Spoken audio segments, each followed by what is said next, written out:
Good morning. It's time for the daily lectionary reading for Friday, July 2nd. Yes, this is being recorded ahead of time, so we're not live. What do we have for you today? Let's look. We've got Psalm 48, 2 Samuel 3, 1 to 12, and then 2 Corinthians 10, 7 to 11. So let's dive right in. Psalm 48. Great is the Lord and greatly to be praised in the city of our God. His holy mountain, beautiful in elevation, is the joy of all the earth. Mount Zion in the far north, the city of the great king. Within its citadels, God has shown himself a sure defense. Then the kings assembled. They came together. As soon as they saw it, they were astounded. They were in panic. They took to flight. Trembling took hold of them there, pains as of a woman in labor, as when an east wind shatters the ships of Tarshish. As we have heard, so we have seen in the city of the Lord of hosts, in the city of our God, which God establishes forever. We ponder your steadfast love, O God, in the midst of your temple. Your name, O God, like your praise, reaches to the ends of the earth. Your right hand is filled with victory. Mount Zion be glad. Let the towns of Judah rejoice because of your judgments. Walk about Zion, go all around it, count its towers, consider well its ramparts, go through its citadels, that you may tell the next generation that this is God, our God forever and ever. He will be our guide forever. Um, just remember as we read these Psalms, Zion is Jerusalem. Um, simple, a little oversimplification there, but when you see Mount Zion, they're talking about Jerusalem, which is up on the hills, and the Temple Mount being the highest of them all. So that's when they refer to Mount Zion. Remember, the capital was not originally Jerusalem. Um, David made his capital in Hebron. Um, he took Jerusalem to move the capital there, to move the temple, conquered Zion. All right. Now, 2 Samuel 3, 1 to 12. Remember, Abner, Saul's commander,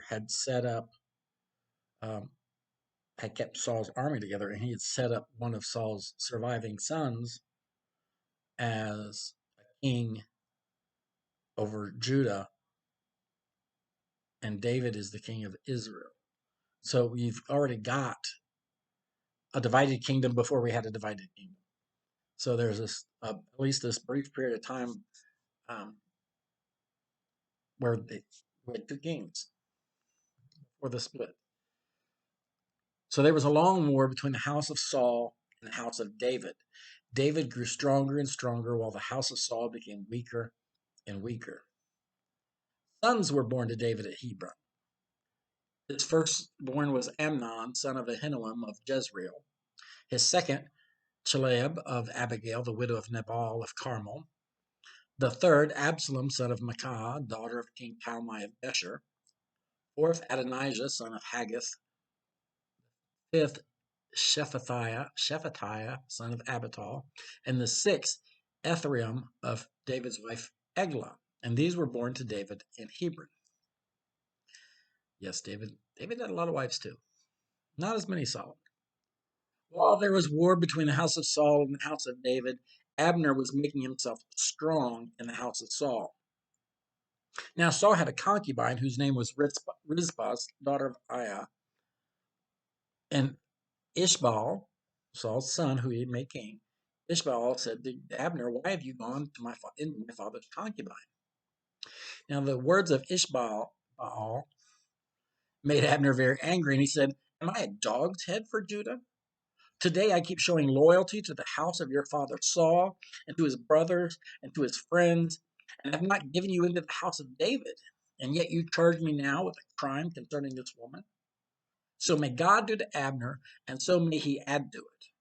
For just what the Lord has sworn to David, that I will accomplish for him, to transfer the kingdom from the house of Saul and set up the throne of David over Israel and over Judah from Dan to Beersheba." And Ishmael could not answer Abner another word because he feared him. And Abner sent messengers to David at Hebron, saying, "To whom does the land belong? Make your covenant with me, and I will give you my support to bring all Israel over to you." Now, this, me, I read this and I think there's got to be more to this story.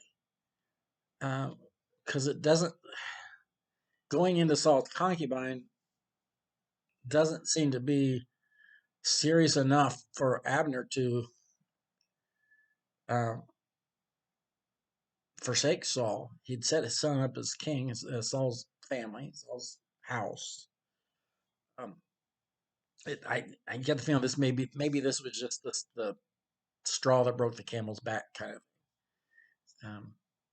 But when Ishbaal says accuses Abner of going into Saul's concubine, Abner goes off, and I'm a dog's head. That's just we think of dogs as pets and wonderful parts of the family. Not so in ancient Israel.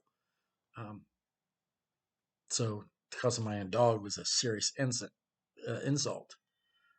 Um, and he is on a little bit of a power trip. Have I not protected you and not given you over to David? But now I'm going to do that.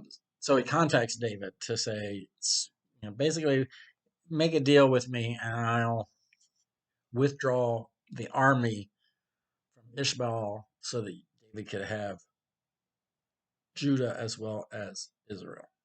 Or yes, so that he would have the entire nation of Israel. And I don't know. I personally don't think very highly of Abner as I read through this story.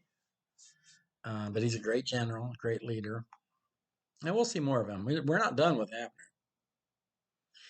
Let's go to 2 Corinthians 10, 7 to 11.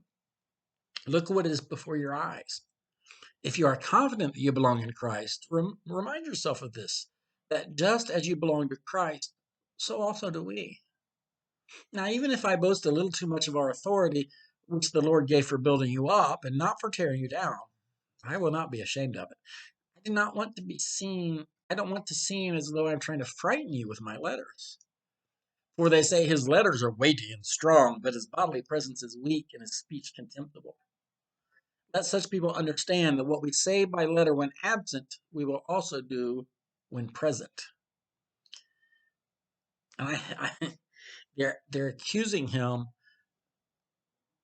We see this today. We have people who are tough when they're behind a computer screen, commenting anonymously, and they're saying things they would never say to someone face to face.